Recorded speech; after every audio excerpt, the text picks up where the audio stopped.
बच्चों से मोहब्बत करने का ये मतलब कोई ना समझे कि उनकी बुरी आदतें हैं तो आप कहें जी कोई नहीं, मुझे अपने बच्चों से बड़ा प्यार है, कर भी लिया तो खैर सल्ला नहीं, या मोहब्बत नहीं कर रहे।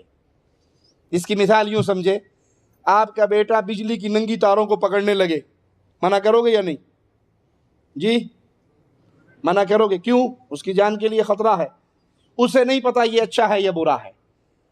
जब आप उसको बिजली के करंट से दूर करते हो, उसकी जान पे रहम करते हुए उसे बचाते हो, तो वो बुरी आदतें जो आपके बच्चे में हैं बड़े होकर उसको मजीद बर्बाद करेंगी। आपकी मोहब्बत है उनको रोकना और उनको छोड़ देना। बच्चा सिगरेट पीता है, बाप को पता है, कोई गल नहीं, मुंडे फुंडे पींदे ही होंगे यार, कोई गल नहीं। यहां मोहब्बत नहीं कर रहे। बच्चा चोरी करता है, आपको पता है, उसको सजा नहीं दे रहे, उसको रोक नहीं रहे। बच्चा बेनमाज है, आपको पता है कि अक्सरियत घरों की ये हालत है। बाप मस्जिद में जा रहा है, बेटा टेलीविजन डिश एंटीना के सामने रिमोट से चैनल पे चैनल चेंज कर रहा है, आप देख रहे हैं अपनी आंखों से, और उसको मना नहीं करते, कहते हैं ये मोहब्बत है। ये मोहब्बत नहीं है, दुश्मनी है। ऐसा करने वाला बाप अपनी औलाद का दुश्मन है।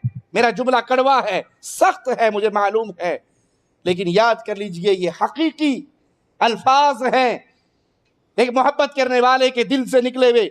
जो बाप अपनी औलाद को बुरी गंदी सोहबतों में देखता है और मना नहीं करता, वो बाप अपनी औलाद का दुश्मन है। देख रहा है बेटा बुरी आदतों में, बुरे दोस्तों में, बुरी सोहबतों में, बुरे लड़कों में उठने बैठने लग गया है, लेकिन वो कहता है मेरी मोहब्बत बड़ी है, मैं रोक नहीं सकता, तो वो मोहब्बत नहीं कर रहा, दुश्मनी कर रहा है।